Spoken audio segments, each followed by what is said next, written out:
ओम नमो भगवते वासुदेवाय। जय श्रीकृष्ण। राधे राधे। बंधुरा बछरे जे 24टी एकादशी पड़े तार मध्य सर्वश्रेष्ठ एकादशी हलो पापमोचनी एकादशी। अनेकेई एई एकादशीके बछरेर सर्वश्रेष्ठ एकादशी हिसेबे गण्य करे थाकेन, कारण शास्त्र मते एई एकादशी पालन करले 7 जन्मेर पाप थेके मुक्ति पाওয়া যায়। बला हय एई एकादशीर दिन यदि भगवान श्री विष्णु तथा श्रीकृष्णेर चरणे भक्ति और निष्ठा सहकारे दुटी तुलसी पाता अर्पण करा हय ताहले सकल पाप थेकेई सेई व्यक्ति मुक्त हये थाकेन। सेई कारणेई एई एकादशी बछरेर एकटी अन्यतम श्रेष्ठ एकादशी हिसेबे परिचित। बंधुरा आज এই ভিডিওর মাধ্যমে আপনাদের সামনে ব্যক্ত করব যে এই পাপমোচনী একাদশী এই বছর কবে এবং কখন পড়েছে, কিভাবেই বা আপনি এই একাদশী পালন করবেন।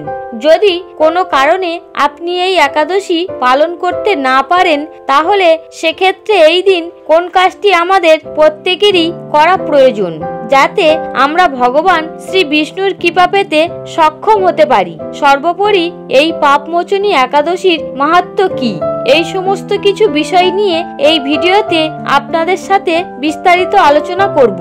নমস্কার বন্ধুরা, ঈশ্বর ভক্তি চ্যানেলে আপনাদের সকলকে স্বাগত জানাই। ভারতীয় দর্শন শাস্ত্র এবং বিভিন্ন দেবদেবীর পূজা অর্চনা পদ্ধতি এই চ্যানেলের মূল আলোচনার বিষয়বস্তু। বন্ধুরা, পঞ্জিকা অনুসারে এই বছর 1431 বঙ্গাব্দ 2025 সালে এই পাপমোচনী একাদশী পড়েছে আগামী 11ই চৈত্র 25শে মার্চ মঙ্গলবার দিন। যদিও এই একাদশী তিথি শুরু হচ্ছে আগের দিন 10ই চৈত্র সোমবার রাত্রি 12:36 থেকে, পরের দিন 11ই চৈত্র মঙ্গলবার রাত্রি 11:47 পর্যন্ত। যেহেতু উদয়া তিথি মেনে সমস্ত শাস্ত্রীয় বিধিগুলি মেনে চলা হয়, সেই কারণে এই পাপমোচনী একাদশী সম্পন্ন হবে আগামী 11ই চৈত্র 25শে মার্চ মঙ্গলবার দিন। একাদশীর যে উপবাস, একাদশীর পূজা এবং একাদশীর ব্রত সমস্ত কিছুই 11ই চৈত্র মঙ্গলবার দিন সম্পন্ন করা প্রয়োজন। একাদশীর দিন উপবাস সম্পূর্ণ করার পর পরের দিন যে পারণ ক্রিয়া করতে হয় অর্থাৎ উপবাস ভঙ্গ করতে হয় সেটি 12ই চৈত্র 26শে মার্চ বুধবার সকাল 9:43 মধ্যে সম্পূর্ণ করা প্রয়োজন। বন্ধুরা, আপনি যদি এই পাপমোচনী একাদশী পালন করে থাকেন তাহলে আগের দিন থেকেই প্রস্তুতি নেওয়া প্রয়োজন। একাদশীর আগের দিনে আপনাকে তুলসী পাতা সংগ্রহ করে নেওয়া প্রয়োজন, কারণ একাদশী শুরু হলে বা একাদশীর দিন কখনোই তুলসী পাতা চয়ন করা যায় না, অর্থাৎ আপনি তুলসী পাতা ছিঁড়তে পারবেন না। সেই কারণে একাদশীর আগের দিন তুলসী পাতা সংগ্রহ করুন। বন্ধুরা, এই পাপমোচনী একাদশীর নিয়মে বলা হয়েছে যে সমর্থ পক্ষে দশমীতে একা অর্থাৎ একবার অন্ন গ্রহণ করতে পারবেন, একাদশীতে নিরাহার এবং দ্বাদশীতে একা। তবে অনেকেই হয়তো এই বিষয়টি করতে সক্ষম নাও হতে পারেন, সেক্ষেত্রে একাদশীতে সম্পূর্ণ অনাহার বা নিরাহার থেকেও আপনি এই একাদশী পালন করতে পারেন।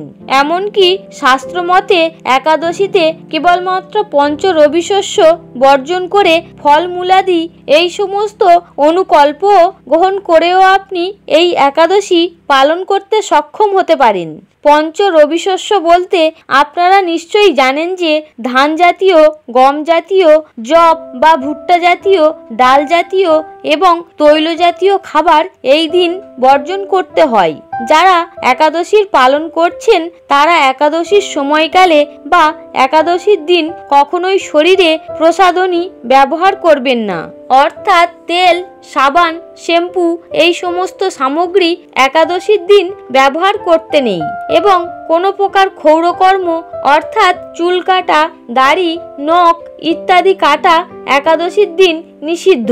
বন্ধুরা, যারা একাদশী পালন করবেন তারা এই একাদশীর দিন অর্থাৎ মঙ্গলবার দিন ভোরে ব্রহ্ম মুহূর্তে ঘুম থেকে উঠে সবার প্রথমে স্নান করে উপবাসের ব্রতের সংকল্প নিন। তারপর শ্রী বিষ্ণুর পূজা শুরু করুন। এই দিনের ষোড়শোপচার, দশমোপচার এবং পঞ্চোপচার পদ্ধতিতে পূজা করা যায়। পূজায় ভগবান শ্রী বিষ্ণুর উদ্দেশ্যে ধূপ, প্রদীপ, চন্দন, ফুল, ফল, ভোগ ইত্যাদি অর্পণ করুন। তবে অবশ্যই আর কিছু অর্পণ করুন বা নাই করুন, তুলসী পাতা নিবেদন করতে ভুলবেন না, কারণ এই একাদশীর প্রধান অঙ্গ হলো তুলসী পাতা।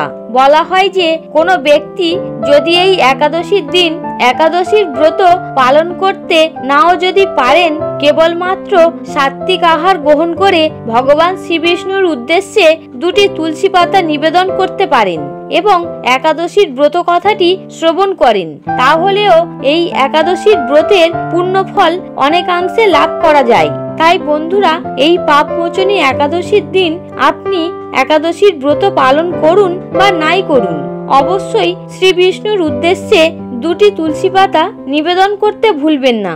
সঙ্গে অবশ্যই একটি ঘিয়ের প্রদীপ প্রজ্বলন করুন এবং এই পাপমোচনী একাদশীর ব্রত কথাটি শ্রবণ করুন। বন্ধুরা, বলা হয় এই দিন তুলসী দেবীর উদ্দেশ্যে যদি একটি লাল বস্ত্র বা লাল চেলি নিবেদন করতে পারেন, তাহলে গৃহের শ্রীবৃদ্ধি হয়। তুলসী গাছের সামনে এই দিন ভগবান শ্রী বিষ্ণুর নাম স্মরণ করে নিজের মনের প্রার্থনা ব্যক্ত করার পর একটি হলুদ সুতো গিঁট বেঁধে যদি তুলসী গাছে বেঁধে দিতে পারেন, তাহলে ব্যক্তির সমস্ত মনস্কামনা পূর্ণ হয়। এই দিন শ্রী বিষ্ণুর সহস্র নাম, শ্রীকৃষ্ণের অষ্টোত্তর শতনাম, শ্রীমদ্ ভাগবত গীতা পাঠ এগুলির মধ্যে থেকে কোনো একটি যদি করতে পারেন, তাহলে সেক্ষেত্রে গিয়ে সর্বদা কল্যাণ হয়। এই দিন একটি বারের জন্য হলেও নারায়ণের প্রণাম মন্ত্রটি মুখে উচ্চারণ করতে হয়। আর এই মন্ত্রটি হলো ওম নমো ব্রাহ্মণ্য দেবায় গো ব্রাহ্মণ্য হিতায় চ জগদ্ধিতায় কৃষ্ণায় গোবিন্দায় নমো নমো। পাপহং পাপ কর্মহং পাপাত্মা পাপ সম্ভব ত্রাহিমাং পুণ্ডরীকাক্ষ সর্ব পাপ হরহরি। যদি মন্ত্রটি উচ্চারণ করতে অসুবিধা হয়, তাহলে সেক্ষেত্রে আপনি এটি শ্রবণও করতে পারেন।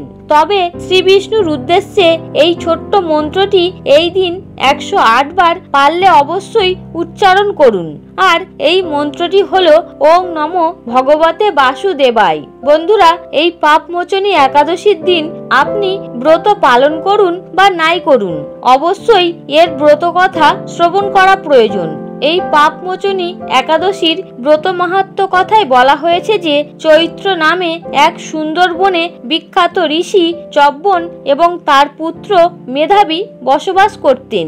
একদিন যখন মেধাবী তপস্যা করছিলেন, সেই সময় মঞ্জু ঘোষা নামে এক সুন্দরী অপ্সরা তাকে বশীভূত করতে চাইল, কিন্তু ঋষির অভিশাপের ভয়ে সে আশ্রম থেকে 2 মাইল দূরে অবস্থান করতে লাগলো। বীণা বাজিয়ে মধুর স্বরে সে গান করত। একদিন মঞ্জু ঘোষা মেধাবীকে দেখে কামবাণে পীড়িতা হয়ে পড়েন। এদিকে ঋষি মেধাবীও অপ্সরার অনুপম সৌন্দর্য দেখে মুগ্ধ হন। তখন সেই অপ্সরা মুনিকে নানা হাবভাব ও কটাক্ষ দ্বারা বশীভূত করে। ক্রমে কামভাব বশত মুনি সাধন ভজন বিসর্জন দিয়ে তার আরাধ্য দেবকে ভুলে যান। এইভাবে অপ্সরার সাথে কাম ক্রিয়ায় মুনির বহু বছর অতিক্রান্ত হয়। মুনিকে আচার ভ্রষ্ট দেখে সেই অপ্সরা দেবলোকে ফিরে যেতে মনস্থ করে। একদিন মঞ্জু ঘোষা মেধাবী মুনিকে বলতে লাগলো যে, হে প্রভু, এখন আমাকে নিজ গৃহে ফিরে যাওয়ার অনুমতি প্রদান করুন। কিন্তু মেধাবী বললেন, হে সুন্দরী, তুমি তো এখন সন্ধ্যাকালে আমার কাছে এসেছো, প্রাতকাল পর্যন্ত আমার কাছে থেকে যাও।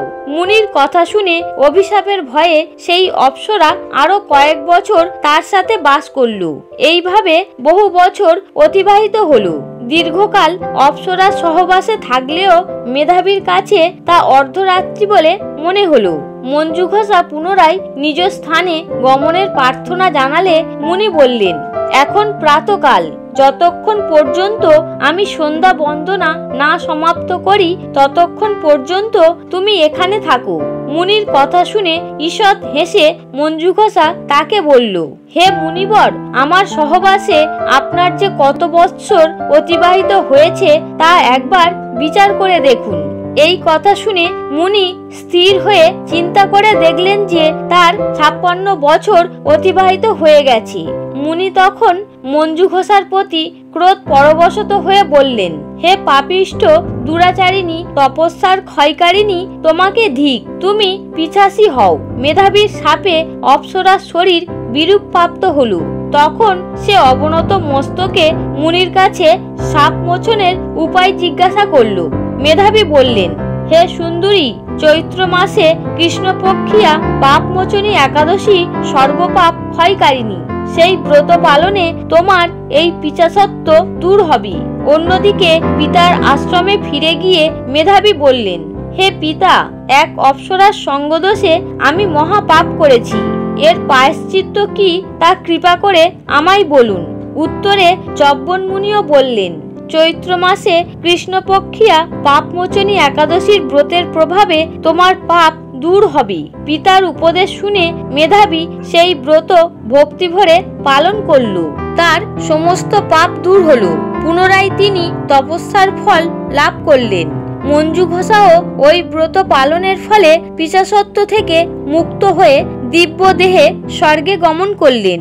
তাই শাস্ত্রে বলা হয়েছে, যারা এই পাপমোচনী একাদশী পালন করেন তাদের পূর্ব সমস্ত পাপ ক্ষয় হয়। এমনকি এই ব্রত কথা পাঠ বা শ্রবণে সহস্র গোদানের ফল লাভ হয়। আশা করি বন্ধুরা এই পাপমোচনী একাদশী সম্পর্কে বিস্তারিত আপনাদের জানাতে সক্ষম হয়েছি। বন্ধুরা, ভিডিওটি আজ এখানেই শেষ করছি। যদি ভিডিওটি দেখে ভালো লাগে তাহলে অবশ্যই একটি লাইক করবেন এবং কমেন্টে অবশ্যই জয় শ্রীকৃষ্ণ লিখতে ভুলবেন না। আপনারা সকলে ভালো থাকুন, সুস্থ থাকুন। হরে কৃষ্ণ।